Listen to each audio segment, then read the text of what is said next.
Salve, salve pessoal, deixe seu like neste vídeo, inscreva-se aqui no canal caso não seja inscrito. A gente fala muito sobre Flamengo por aqui, claro que a gente tem que falar sobre o Plata, né? Eu tô gravando esse vídeo, inclusive, aqui fora do meu estúdio, como você pode ver, estou no Band Esportes, onde daqui a pouco tem o programa Bola Rolando. Este vídeo está sendo gravado no fim da tarde desta segunda-feira, com uma notícia urgente e bombástica. A Conmebol finalmente se pronuncia sobre Plata no Flamengo e comunica oficialmente que o jogador está liberado para enfrentar o Estudiantes na próxima quinta-feira.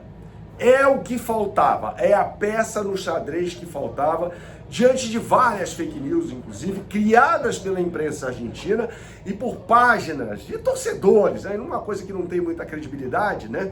Do Estudiantes, de que não, o Estudiantes, imprensa também, né? Que o Estudiantes entraria com recurso contra o Flamengo na Conmebol se escalasse o Plata nessa partida. Fato que agora não tem mais essa jurisprudência, afinal de contas o jogador está liberado oficialmente. A Conmebol publicou isso há pouco, né? Esse vídeo está sendo gravado nesta segunda-feira, repito, no final da tarde, no seu site, um comunicado que aponta que o Plata está sim liberado. O Flamengo tinha um e-mail, essa informação foi dada em primeira mão pelo companheiro Mauro César, e nesse e-mail constava a informação de que o Plata estava liberado para jogar.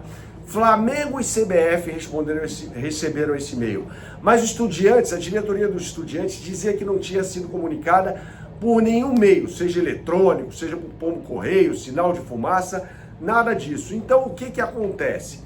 Os Estudiantes, na cabeça dos dirigentes dos Estudiantes, e aí eu tenho que falar sobre o presidente Juan Verón, Labrurita Verón, eles pensaram assim, pô, se ele vai para o jogo, eu vou entrar com uma ação contra o Flamengo, independentemente do resultado, principalmente se perder. Entro com um recurso na Conmebol e tenho chance de ganhar, porque eu não fui comunicado oficialmente sobre essa questão. Pronto, agora acabou. Agora, oficialmente, Gonçalo Plata está liberado para jogar pelo Flamengo e deve ser titular nesse jogo contra a equipe do Estudiantes. Então termina essa guerra de narrativas, porque a Conmebol dá um ponto final no caso Plata no Flamengo, tá? Ponto final, acabou. Agora não tem mais o que fazer, não tem mais para onde ir. Gonçalo Plata está liberado pela Conmebol para disputar, no caso, a partida contra o Flamengo pela Libertadores da América, né? Isso é muito importante, isso é o assunto do dia, tá, pessoal? Porque havia não uma dúvida por parte do técnico Felipe Luiz, que inclusive foi questionado neste domingo, após o empate por 1-1 contra o Vasco da Gama. Ele recebeu um questionamento se contava com Plata para essa partida contra os Estudiantes, né? E aí ele falou que sim, que contava. Ou seja, já tinha chegado a ele a informação de que a diretoria do Flamengo tinha um documento em mãos que foi enviado por correio eletrônico, ou seja, por e-mail, pela Conmebol, com cópia para a CBF. Samir Chaldi, presidente da CBF, esteve com Alejandro Domingues na sexta-feira, dia seguinte àquela arbitragem canalha de Andrés Rojas no jogo entre Flamengo e Estudiantes, e corroborou o pedido do Flamengo, né? Falou, Conmebol, é o seguinte, tá claro que foi uma expulsão esdrúxula, ridícula, a do Plata na partida contra o Estudiantes, né, naquela quinta-feira, então retira o cartão vermelho, e a Conmebol retirou. Aí muita gente falou assim, abre-se um precedente perigosíssimo em relação a Gonçalo Plata. O precedente foi aberto em 2014, quando o Romagnoli jogou pelo Estudiantes, né, a partida depois de ter sido expulso contra o Cruzeiro, uma expulsão também esdrúxula. E aí a Conmebol, foi a primeira vez que a Conmebol reviu um cartão vermelho. Em 2018 aconteceu um lance ridículo também, numa partida entre Cruzeiro e Boca Juniors, né, uma cabeçada do Dedé. O Dedé vai de encontro ao goleiro do Boca, né, então tem ali um choque acidental e o Dedé acaba sendo expulso pelo árbitro, né? Na época foi uma comoção.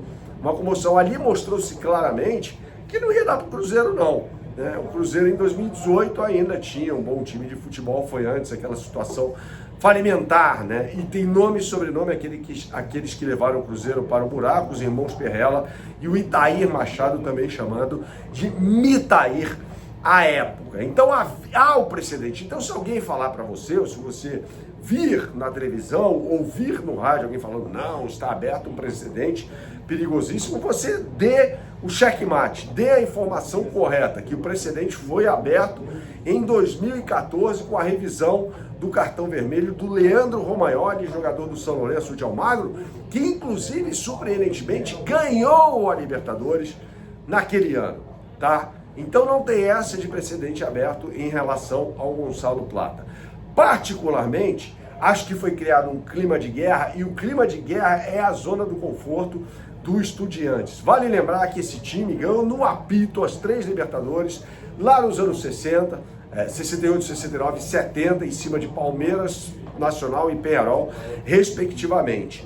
Inclusive, no jogo contra o Milan, na Copa Intercontinental, ou seja, no Campeonato Mundial de 1969, 3 jogadores do Estudiantes saíram presos, algemados do campo, foram direto à delegacia por causa da pancadaria no jogo. Foi uma selvageria aquela partida. Então, essa é a zona de conforto do Estudiantes. Você vai ter de um lado um Flamengo que joga muito mais bola versus um Estudiantes que vai apelar para esse tipo de coisa, tá? E mais importante, tão importante quanto, é tentar entender como o técnico Eduardo Domingues, que é bom, vai armar esse time do Estudiantes para a partida. Lembrando que no jogo do Maracanã, ele começa com uma linha de 4, com o Gomes sendo o lateral direito e o Osamendia jogando como um lateral pelo lado esquerdo. E aí ele tira o Piove no intervalo, que era um volante que estava marcando a Vera, o Arrascaeta, né?